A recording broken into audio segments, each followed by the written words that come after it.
masuk kita ke ini Bang, ke saya mau fokus dulu sedikit di maqasid syariahnya Ibnu Ashur. Kenapa kata beliau maqasid syariahnya, tujuan Allah hukum perkawinan, tujuan pokoknya kalau menurut beliau itu cuma duanya. Oh, cuma dua Ustaz.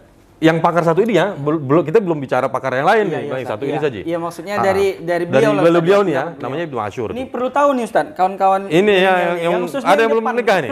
Kayaknya belum nikah semua nih Ustaz. Suruh masuk, Mas. Suruh masuk. Masuk. Udah pada nikah belum? Ini kru-krunya belum nikah nih Ustaz. Jadi dua tadi Ustaz. Dua, yang pertama kata beliau, adanya pernikahan yang sudah ditetapkan oleh Islam itu adalah untuk sebagai pembeda. Ini adanya perbedaan yang jelas antara dalam hal hubungan khusus seorang laki-laki dengan perempuan. Oh. Nah, di mana bedanya? Itu ada akad. Kalau hubungan khusus kan orang ada nanti, nauzubillah min dzalik, ada istilah apa itu? Hubungan khusus. Teman tapi mesra, pacar teman tau nggak jelas ya kan? Kalau sekarang pacar dasarnya. Kan gitu kan? Nah, Islam memberikan sebuah batasan, hubungan itu harus dilabelkan, harus distempel dengan akad. Nah, ini yang membedakannya. Nah, apa contohnya? Diantaranya seperti kalau umpamanya hubungan yang untuk membedakan dengan hubungan dengan orang spesial yang lain, dengan perkawinan yang ditetapkan dengan Islam itu, contoh ada wali. Ya kalau orang hubungan dengan yang lain kan nggak perlu tahu, kadang-kadang pun nggak mau tahu kan gitu. Kemudian ada mahar yang ditetapkan kan gitu.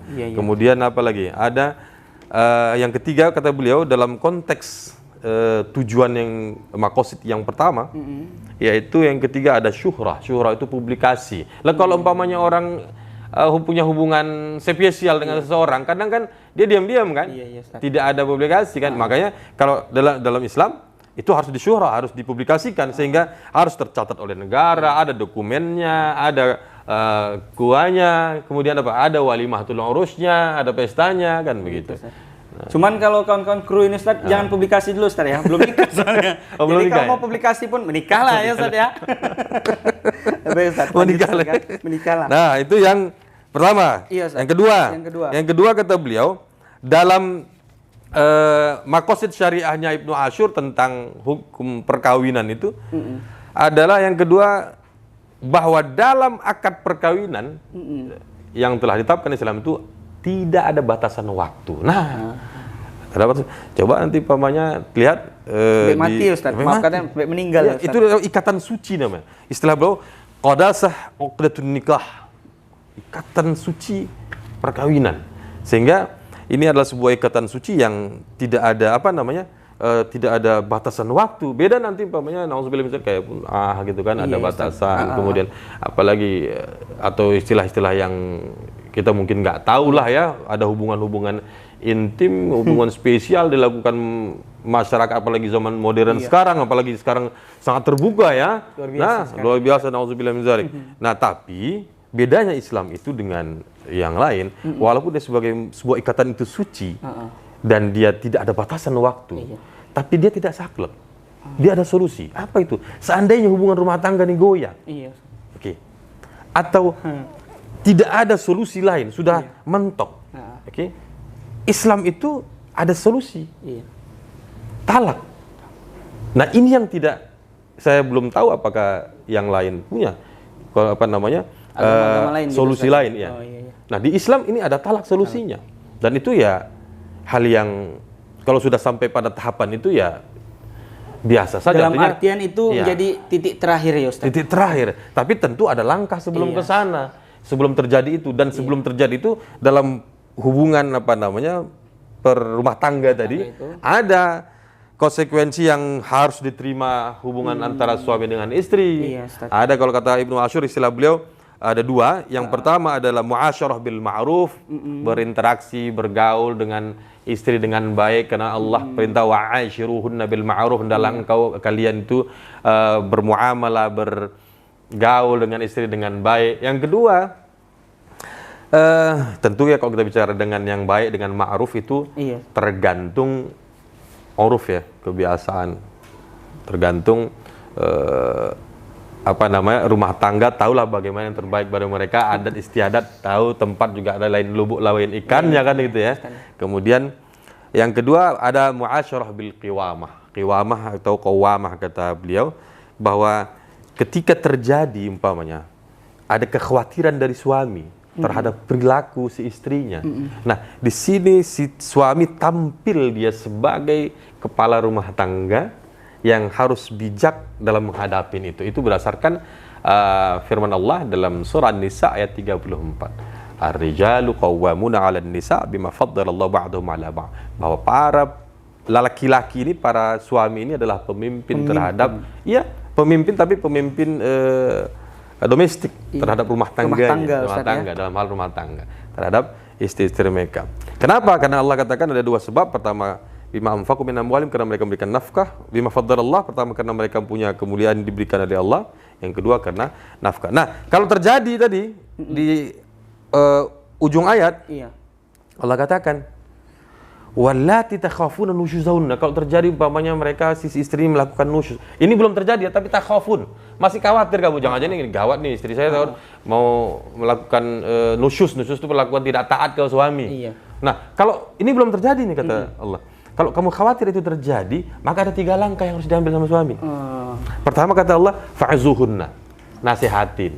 Udah nasihatin, udah baik dia, namanya sering bengkok. Ya kan? Iya. Iya, Ustaz. Harus diarahkan lagi. Maka Nabi bilang, istausu bin nisa khairan. Nasihati banyak-banyak, baik-baik pada perempuan. Dinasihatin masih buat lagi. Nah, yang kedua katanya, wahjuruhunna fil madajah. Ini jadi masalah nih.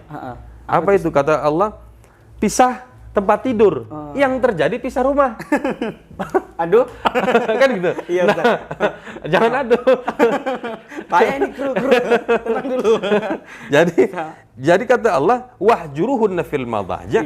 Pisah ranjang. Umpamanya si istri, kita nanti kamar tidur di kamar ini kan kamar tidur kita bareng kan. Kamar utama ini, Ustaz ya. Contoh nih, dia di atas, awak di bawah. Rasanya gimana? Kalau dia istri yang mau pasti aduh enggak enak juga kasih. Nah, atau dia di dalam agak mukanya supaya nggak nampak, udah kita depan aja sambil nonton TV, ya kan itu kan? Iya. Nah, kalau istri yang baik nanti insya Allah dalam hatinya akan merasa dalam hati, aku biasa bersama si abang dipeluk tidur gitu kan, nggak ada itu kan? Nah masih juga, nah insya Allah kalau dilakukan ini akan ada perubahan. Nah dia jadi baik, tiba-tiba umpamanya ngelakukan lagi. Yang ketiga, tahapan ketiga nih, baru kata Allah, wadribuhunna, pukul mereka. Tapi ini sekarang nih Ustaz. Nah ini jangan sampai nah, itu makanya ini jadi masalah. Nabi padahal 1400 tahun yang lebih itu sudah menjelaskan nggak boleh mukul tuh, kayak yang terjadi kayak kemarin tuh banyak tuh kasus kan, bisa dibakarnya, dipukul segala macam, lebam segala. Bukan begitu, Nabi menjelaskan ad-darbu ghairu mubarrih atau mubrih. Pukulan yang tidak menyakiti, tidak ada bekas, tidak ada rasa.